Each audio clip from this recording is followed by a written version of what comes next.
amazed at what's there. The book of Joshua illustrates the story of Revelation. How so? Well, keep in mind, the name Joshua means Jesus. Yeshua, Yehoshua, shortened to Yeshua, Joshua. All the same name. Now, in the Greek, Yehoshua, Yeshua, Joshua. In the Greek, that translates to Jesus. So when Jesus was growing up there in Nazareth, they didn't call him Jesus. They would call him Yeshua, his Hebrew name, you see. That's his name. Joshua. That is Jesus' name, Joshua. And I suggest to you that the book of Joshua is about Jesus doing just what is happening in the book of Revelation. What's that? It is Jesus. Just like Joshua in the Old Testament. General Joshua in the Old Testament. In the Old Testament, Joshua was leading the people of Israel into a land where there was battles to be fought to dispossess the usurpers, to get rid of those that shouldn't be there, to dispossess them. Now, how many usurpers were there in the promised land when the Old Testament Joshua led the people in? Genesis chapter 15, you will find as God talks to Abraham, he enumerates 10 nations that are in the promised land. 10 nations. Does that ring a bell? It should to you students of prophecy, because 10 nations are the 10 nations spoken of in Daniel chapter 7 as 10 horns coming out of the beast. That is, in the last days, 10 nations shall come together. Or the 10 toes of Daniel chapter 2 of Nebuchadnezzar's image. That may ring a bell for some of you. 10 nations. The old Roman Empire. We'll talk about that more at length in another study. 10 nations. There are 10 nations in the promised land, Genesis chapter 15, that shouldn't be there. Why are they there? Because God's people, you see, were in Egypt for how many years? 400 years. Now Joshua is coming back with God's people to kick out these usurpers, to drive them out, to annihilate them, to take control. The promised land is a picture with Joshua coming in, not of heaven, because are there going to be wars in heaven? No. It's not a picture of that. But rather it pictures what's going to happen in this period of time called the tribulation, when this is what this is about, 6 through 19. That is the usurpers being judged, being driven out, and the land being prepared for the millennium. 10 nations. But wait, the plot thickens. For in Joshua chapter 3, right around verse 10, it says there are 7 nations.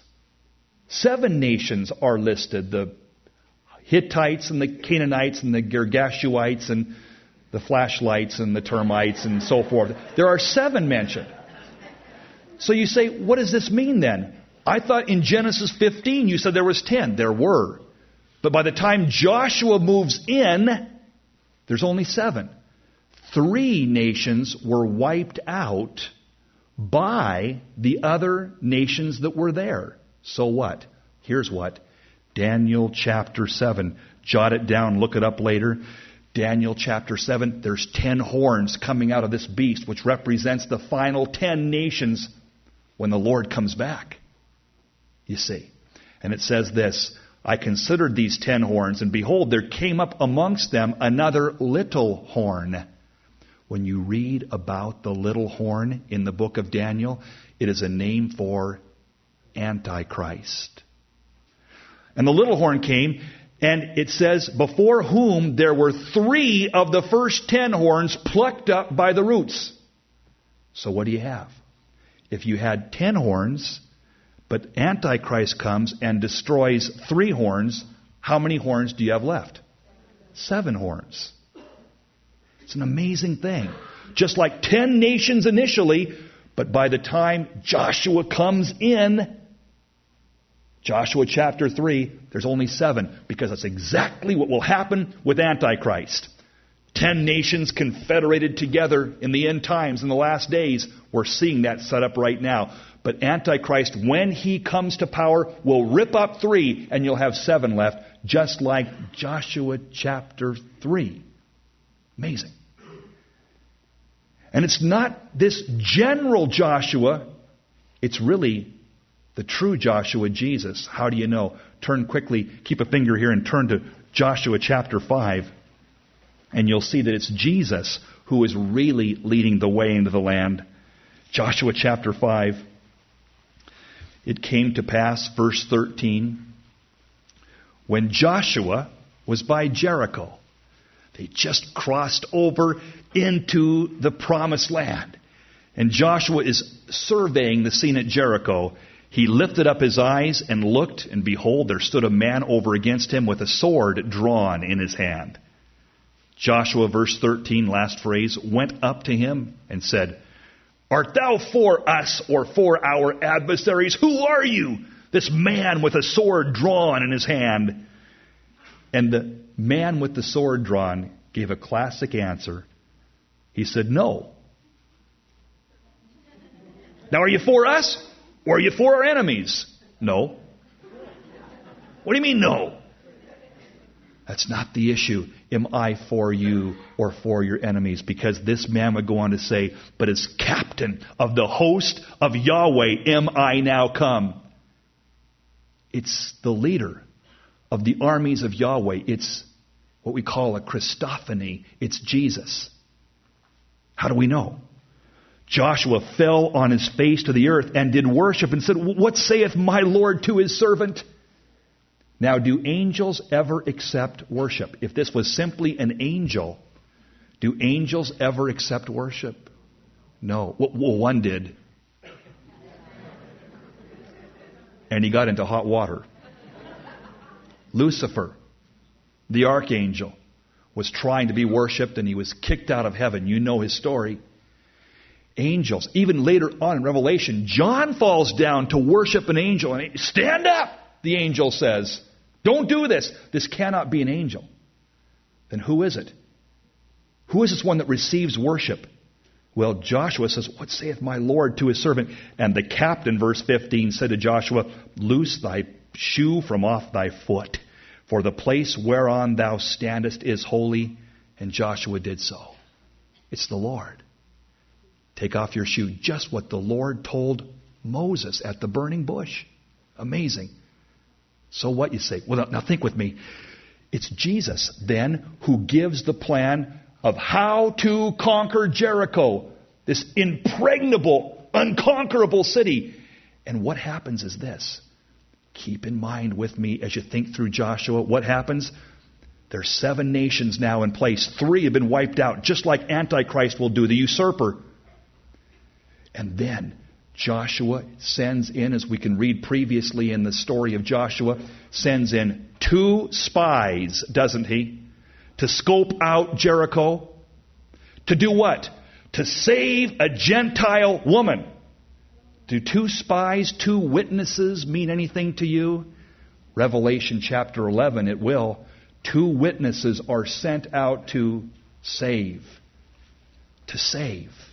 And those 2 spies in Joshua's day were sent into the city to save a Gentile woman and her family, just like the 2 witnesses of Revelation chapter 11. Then Jesus says, I'm calling the shots here, and here's what you're to do. You are to do something which your captains and lieutenants and sergeants are going to scratch their heads and wonder, because I am going to do something marvelous. March around the city with the Ark of the Covenant. Whoa, the Ark? And the Levites? The Ark was to never be brought into battle according to Torah, the law. And the Levites were excluded from military service according to Torah. What's happening here? Jesus is bypassing the law. In fact, so much so, they're to march around the city once each day in total silence. Before the trumpets are blown, there's to be silence. Revelation chapter 8 says, before the trumpets are blown, what happens? There is silence. Silence. And they're to march around the city on the Sabbath day, the seventh day. Wait, you're to do no work, no travel on the Sabbath day. What's going on here? We're talking about New Covenant stuff, New Testament truth. March around 7 times. On the 7th time, you are to shout. When the trumpets blow. When the trumpets blow, you are to shout.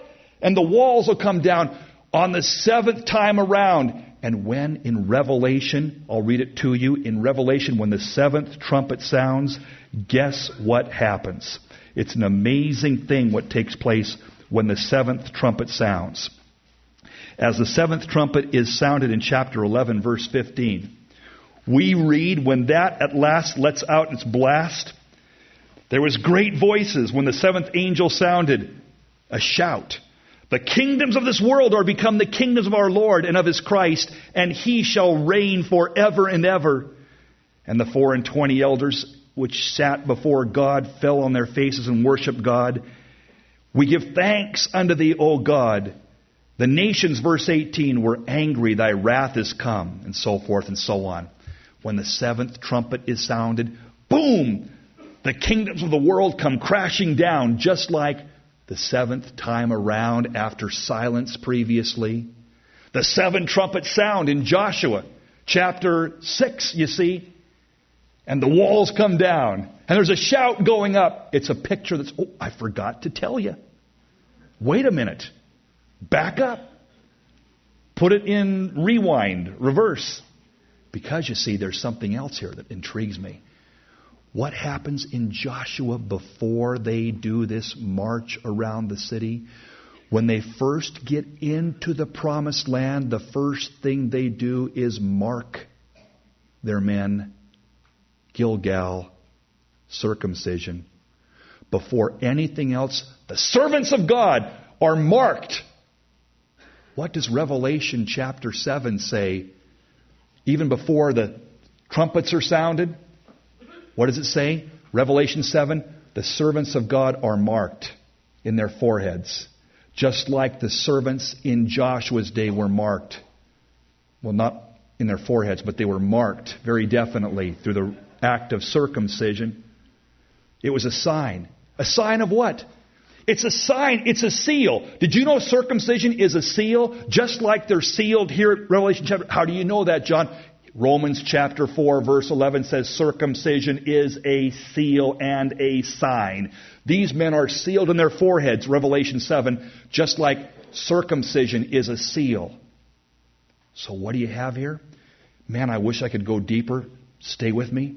You see the whole book of Revelation unfolding. It's Jesus coming in, kicking out the usurpers. 7 nations, 3 already discarded by their own warring, just like Daniel 7 says will happen in the future. 2 witnesses sent in, 2 spies to save a woman, a bride, or family. And then what happens? The men are marked, just like they're marked in chapter 7 of Revelation. Then there's silence as they march around the city, just like chapter 8, there's silence. And then the trumpets sound, 7 trumpets as they march around the city, just like 7 trumpets are going to sound here in chapter 8. And as the trumpets blast, this inconquerable, undefeatable kingdom called Jericho comes crashing down, just like described in Revelation chapter 11. And then, the plot thickens. Because what happens next is a mind blower to me. What happens when Jericho falls? There's a group of people in the land that say, whoa, their God is real. They're called the Gibeonites. The next chapter. What do the Gibeonites do?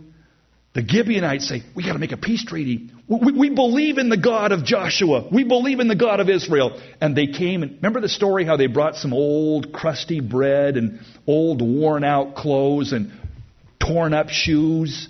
We're from a far country, they said. We're from a far land. We've come a long way. They didn't really. They were right over the next bend. But Joshua said, okay, we'll save you. They were saved. Now later on, when it was discovered that they were not from a far country, what did Joshua say to the Gibeonites? He said, you can live, but you will be what? Servants. You will be carriers of water and hewers of wood.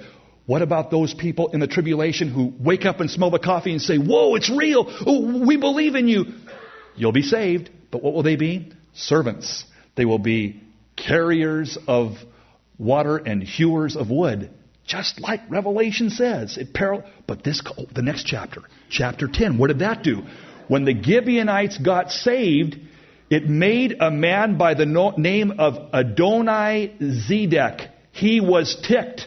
His name means, check this out, the Lord of righteousness. And he was not.